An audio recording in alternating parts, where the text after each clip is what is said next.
ونصلي ونسلم على رسوله الكريم أما بعد فأعوذ بالله من الشيطان الرجيم بسم الله الرحمن الرحيم قال الله تبارك وتعالى في القرآن المجيد والفرقان الحميد ربنا اغفر لنا ولإخواننا الذين سبقونا بالإيمان صدق الله مولانا العظيم وصدق رسوله النبي الكريم الأمين الرؤوف الرحيم إن الله وملائكته يصلون على النبي يا أيها الذين آمنوا صلوا عليه وسلموا تسليما اللهم صل على سيدنا ومولانا محمد وبارك وسلم وصل عليه الصلاة والسلام عليك يا سيدي يا رسول الله الصلاة والسلام عليك يا سيدي يا حبيب الله الصلاة والسلام عليك يا سيدي يا رحمة للعالمين وعلى آلك وأصحابك يا محبوب رب العالمين انتہائی واجب الاحترام معزز و محتشم سامعین حضرات، آپ احباب کے سامنے قرآن مجید فرقان حمید میں سے ایک آیت مقدسہ کا کچھ حصہ تلاوت کرنے کا شرف حاصل کیا ہے۔ دعا ہے اللہ جل جلالہ و امن والہ جو کچھ میں بیان کروں آپ احباب سنیں، ہم سب کو اس پر عمل کرنے کی توفیق عطا فرمائے۔ عرس پاک کی محفل کے لیے جمع ہیں، اللہ جل جلالہ و امن والہ ہمارے اس محترم اور بزرگ مولانا حافظ محمود احمد صاحب ان کے درجات کو بلندی عطا فرمائے، اور اللہ جل جلالہ و امن والہ ان کے جنت الفردوس کے اندر مزید بلندیاں عطا فرمائے۔ قرآن کریم کے اندر اللہ جل جلالہ و امن والہ نے یہی بات اس انداز کے اندر بیان فرمائی کہ جو ان لوگوں سے محبت کرنے والے ہوتے ہیں اور یہ ایمان والے جب اس دنیا سے چلے جاتے ہیں تو ان کے بعد میں آنے والے ان کو بھولتے نہیں بلکہ ان کے لیے ہاتھ اٹھا کر دعائیں مانگتے رہتے ہیں۔ اللہ جل جلالہ و امن والوں نے ارشاد فرمایا کہ اس طریقے سے مانگا کرو، ربنا اغفر لنا، اے ہمارے رب تو ہمیں بھی بخش دے، والاخواننا الذین سبقونا بالایمان، اور ہمارے جو بھائی ایمان کی حالت میں اس دنیا سے چلے گئے مولا ان کی خطاؤں کو بھی معاف فرما دے۔ اب جو نیک بندہ ہو اس کے بارے میں کہا جاتا ہے کہ اس سے مراد یہ لیا جائے گا کہ اس کے درجات کے اندر مزید بلندیاں عطا فرما۔ پہلے تو ان کے درجات بلند ہوتے ہیں، اور جو ان کے لیے دعا مانگتے ہیں حدیث مبارکہ کے اندر آتا ہے کہ اللہ جل جلالہ و امن والہ ان کے صدقے اس مانگنے والے کی بھی گناہوں کو معاف فرما دیتا ہے اور اس کے درجات کو بلندی عطا فرما دیتا ہے۔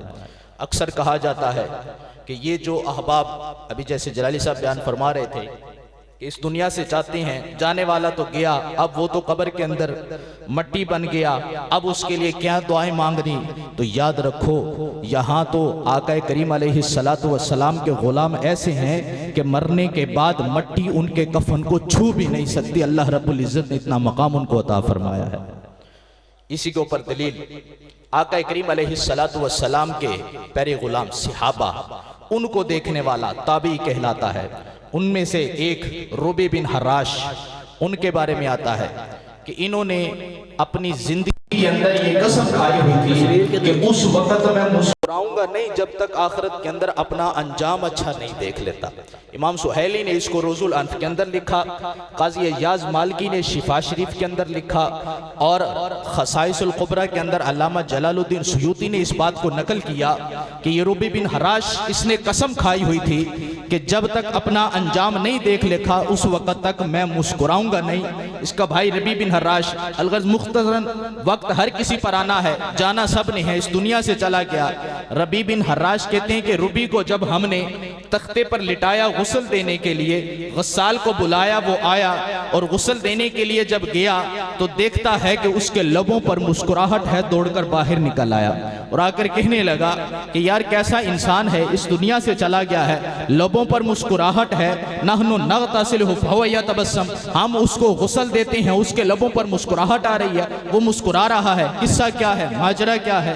تو نے کہا کہ قسم سکھائی ہوئی تھی اس وقت تک مسکراؤں گا نہیں جب تک انجام اچھا نہیں دیکھ لیتا، تو آج لگتا ہے کہ اپنا انجام اچھا دیکھ لیا ہے، اللہ رب العزت نے جنت کے اندر داخلہ عطا فرما دیا ہے، اس لیے تختے پر پڑا ہے لیکن مسکرا رہا ہے۔ روایات کے اندر آتا ہے، امام سہیلی نے لکھا کہ لوگوں کے دو گروہ بن گئے، دو گروہوں کے اندر تقسیم ہو گئے۔ ایک گروہ کہتا ہے کیسے بات مان لیں کہ یار یہ مسکرانے والا انسان ہے، مرنے کے بعد کیسے ہو سکتا ہے کوئی انسان مسکرا رہا ہے۔ دوسرا گروہ کہتا ہے یار کوئی پتہ نہیں، اللہ رب العزت کا محبوب تھا، اللہ رب العزت کے ہاں جو احکام آقا کریم علیہ السلام لائے تھے ان پر عمل پیرا ہونے والا تھا، نیک انسان تھا، کچھ بعید نہیں کہ وہ مسکرا رہا ہو، مرنے کے بعد بھی اللہ رب العزت نے اس کے لبوں پر مسکراہٹ جاری کر دی ہو۔ مختصراً جب کفن دے کر غسل دے کر لایا گیا اور رکھا گیا، لوگ دو گروہوں کے اندر تقسیم ہے، وہاں پر بھی یہ باتیں چل رہی ہیں، ایک کہتا ہے مسکرا رہا ہے، دوسرا کہتا ہے مسکرا نہیں رہا۔ اسی دوران ربیع بن حراش نے اپنے کفن سے ہاتھ باہر نکالا اور کہا السلام علیکم ورحمت اللہ وبرکاتہ۔ لوگ حیران ہیں، پریشان ہیں کہ آج مردہ بول رہا ہے، کفن سے ہاتھ نکل آیا کہ السلام علیکم سلام کر رہا ہے۔ اب لوگوں نے جب دیکھا کہ کفن سے جناب مرنے کے بعد ایک انسان کلام کر رہا ہے، یہاں پر تو بات تھی اس بات تک کہ جناب مسکرا رہا ہے، یہاں پر تو اب کلام شروع ہو گیا۔ لوگوں نے پوچھنا شروع کر دیا، اب پوچھتے ہیں ما فعل بک ربک، ذرا پوچھئے، اس سے پوچھتے ہیں کہ تمہارے رب نے تمہارے ساتھ معاملہ کیا کیا۔ جب لوگوں نے پوچھنا شروع کیا تو ربیع بن حراش مرنے کے بعد کفن کے اندر لپٹا ہوا اور زبان حال سے بول رہا ہے۔ جب لوگوں نے پوچھا کہ بتا تو صحیح تیرے رب نے تیرے ساتھ معاملہ کیا کیا، تو کہتا ہے وَاسْتَقْبَلَنِي رَبِّي بِرَوْحٍ وَرَيْحَانٍ، میرے رب کے رحمتوں نے بڑھ بڑھ کر میرا استقبال کیا، اس انداز کے اندر میں یہاں سے رخصت ہوا۔ اب لوگوں نے سلسلہ کلام جو ہے وہ طویل کر دیا، ہر کوئی اپنے بارے میں پوچھ رہا ہے کہ پوچھتے ہیں کیسا رہا سفر، یا دنیا کے اندر کیسا تھا، آخرت کے اندر کیسا تھا۔ جب سلسلہ کلام طویل ہوا تو اس وقت ربیع بن حراش نے کہا اجلوا بی ولا تؤخروا بی، اے لوگوں میرے ساتھ جلدی کا معاملہ کرو، مجھے باتوں کے اندر نہ الجھاؤ۔ کیوں؟ لأن ابا القاسم ينتظر علی الصلاۃ، میں یہاں پر دیکھ رہا ہوں کہ محمد ابھی میرے جنازے کا انتظار فرما رہے ہیں۔ یعنی وہ بندہ جو آقا کریم علیہ السلام کے غلاموں کا غلام ہے، وہ کہہ رہا ہے اتنا نہیں کہ میں دیکھ رہا ہوں تم مجھے گفتگو کے اندر الجھائے ہوئے ہو، لیکن وہاں آقا کریم علیہ السلام میرے جنازے کا انتظار فرما رہے ہیں۔ یعنی اگر کوئی آقا کریم علیہ السلام کی محبت میں اس دنیا سے جائے تو میرے آقا اس کو رسوا نہیں کرتے، بلکہ اس کو بڑھ کر آقا کریم علیہ السلام کی رحمتیں بڑھ کر اس انسان کو گلے سے لگا دے۔ الغرض مختصر جنازہ پڑھ دیا گیا۔ اب لوگ جو ہے وہ گھروں کے اندر جانے کے بجائے ام المومنین سیدہ عائشہ الصدیقہ رضی اللہ تعالیٰ عنہا آپ کے در دولت پر حاضر ہو گئے۔ اب لوگ جو ہے وہ سوال کرنے کے لیے حضرت عائشہ الصدیقہ کے پاس پہنچے کہ آج پوچھیں کہ کیا معاملہ ہوا، مرنے کے بعد بندہ بول رہا ہے، ربیع بن حراش بول رہا ہے، آپ بقید حیات اس وقت۔ تو جب لوگ پہنچے دروازے پر دستک دی، پوچھا گیا تو حضرت عائشہ الصدیقہ نے فرمایا کہ اس کے اندر پریشان ہونے والی کون سی بات ہے؟ میرے آقا کریم علیہ السلام اپنی حیات کے اندر فرما گئے تھے کانا رجل من امتی یتکلم بعد الموت، کہ میرے بعد ایسے لوگ بھی آئیں گے میری امت میں سے کہ مرنے کے بعد بھی اللہ رب العزت ان کو ایسا مقام دے گا کہ وہ کلام کیا کریں گے۔ یعنی آقا کریم علیہ السلام کا اگر کوئی غلام اس دنیا سے میرے آقا کی محبت لے کر جائے تو پھر وہی بات آتی ہے، زمین میلی نہیں ہوتی، زمن میلا نہیں ہوتا، محمد کے غلاموں کا کفن بھی میلا نہیں ہوتا۔ کیوں؟ کہ مغز قرآن، روح ایمان، جانے دی حسب حب رحمت للعالمین، کہ اگر انسان کے ہاں کچھ بھی ہے وہ جو چاہتا ہے آقا کریم علیہ السلام کی محبت اپنے دل کے اندر بٹھا لے، یہی اس کے لیے سارا کچھ ہے، اور اسی کے اندر دنیا کے اندر بھی کامیابی اور آخرت کے اندر بھی اللہ رب العزت اس کو کامیابی عطا فرمائے۔ میرے آقا کریم علیہ السلام کا مقام کتنا ہے، آقا کریم علیہ السلام کے فضائل و کمالات کیا ہیں۔ قرآن کے اندر اللہ رب العزت نے فرمایا وَرَفَعْنَا لَكَ ذِكْرَكَ، اے محبوب ہم نے آپ کے لیے آپ کے ذکر کو بلند فرما دیا، اتنا بلند کیا۔ میں جب اللہ رب العزت نے قرآن کے اندر نے اس بات کی حد رکھی کہ ہم نے کتنا بلند کیا، جتنا تم سوچ سکتے ہو اپنی عقل سے اس سے بھی بڑھ کر ہم نے آقا کریم علیہ السلام کا ذکر بلند کیا۔ آقا کریم علیہ السلام کا دربار ہے، محفل سجی ہوئی ہے، حضرت حسان بن ثابت میرے آقا کریم علیہ السلام کا مقام و مرتبہ بیان کرنے والے وہ بھی موجود ہیں۔ آقا کریم علیہ السلام یہ وہ ثنا خوان ہے میرے آقا کریم علیہ السلام کے مشکاہ شریف کے اندر حدیث مبارکہ ہے، آقا کریم علیہ السلام ہاتھ اٹھا کر دعا کیا کرتے تھے، اللہم ایدہ بروح القدس، اے مولا حسان بن ثابت کی جبرائیل امی کے ذریعے سے مدد فرما. کیوں کہ یا کہ کریم علیہ السلام کی ثنا خوانی کرتا تھا. اس کا مختصر آقا کریم علیہ السلام نے فرمایا اے حسان میں تو فضائل و کمالات اللہ رب العزت کی شریعت بیان کرتا ہوں. چڑھنے لگے ممبر پر. اے حسان آج جو ہے مجھے میری نعت تو سنا. حضرت حسان بن ثابت کھڑے ہوئے میرے آقا کریم علیہ السلام نے پکڑ کر اپنے ممبر پر کھڑا کیا. اب حضرت حسان بن ثابت ممبر پر کھڑے ہوئے سوچ رہے ہیں. آقا کریم علیہ السلام نے پوچھا ہے کہ سنا نعت، اب سناؤں تو کیا سناؤں؟ جب کھڑے ہوئے سامنے سورت مصطفیٰ دیکھی تو کیا کہا؟ وَأَحْسَنُ مِنْكَ لَمْ تَرَ قَطُّ عَيْنِي وَأَجْمَلُ مِنْكَ لَمْ تَلِدِ النِّسَاءُ خُلِقْتَ مُبَرَّأً مِنْ كُلِّ عَيْبٍ كَأَنَّكَ قَدْ خُلِقْتَ كَمَا تَشَاءُ. یا رسول اللہ رب العزت نے آپ کو ایسے بنایا ہے کہ جیسے آپ خود چاہتے ہیں. کسی نے کیا خوب اس کا اردو ترجمہ کیا، دو جہاں کے والی کا دو جہاں پہ سایہ ہے، ان کو تو خدا نے ان کی مرضی سے بنایا ہے.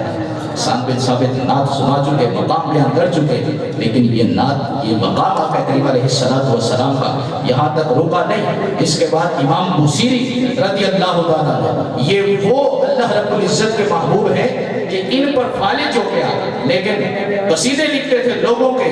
جب گرے تو میرے آقا کریم علیہ السلام کی ثنا کے اندر یہ قصیدہ لکھ دیا تو آقا کریم علیہ السلام خواب کے اندر تشریف لائے، چادر عطا فرمائی. وہ چادر جب اپنے اوپر ڈالی تو اللہ رب العزت نے شفا عطا فرما دی. تو اس بردہ چادر کو کہا جاتا ہے، قصیدہ بردہ اسی کے کہا جاتا ہے. اس کے اندر انہوں نے لکھا میرے آقا کریم علیہ السلام کا مقام پوچھتے ہو، منزہ عن شریک فی محاسنہ فجوہر الحسن فیہ غیر منقسم. میرے آقا کریم علیہ السلام کا مقام یہ ہے، مرتبہ یہ ہے، منزہ عن شریک فی محاسنہ، کہ جو اللہ رب العزت نے آقا کریم علیہ السلام کو فضائل و کمالات عطا کیے ہیں. میرے آقا کریم علیہ السلام تنہ تنہا ہے، کوئی ایسا انسان نہیں جو میرے آقا کریم علیہ السلام کے حسن و جمال کا مقابلہ کر سکے. اتنا مقام اللہ رب العزت نے عطا فرمایا ہے.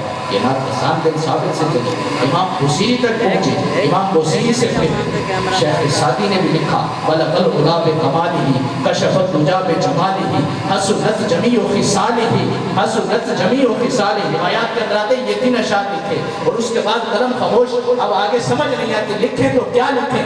خواب کے اندر آقا کریم علیہ السلام کا دیدار نصیب ہو گیا اور فرمایا اے سعدی لکھتا کیوں نہیں؟ بلغ العلا بکمالہ، وہ بلندیوں کو پہنچے اپنے کمال کے ساتھ. بلغ العلا بکمالہ کشفت الدجا بجمالہ، یہ جتنی بھی کائنات کے اندر تاریکیاں تھی حسن مصطفیٰ کا صدقہ ساری دور ہو گئی. اور فرمایا حسنت جمیع خصالہ، میرے آقا کریم علیہ السلام کا ایک ایک خلق جو ہے اللہ رب العزت نے اس کو بہترین بنایا ہے.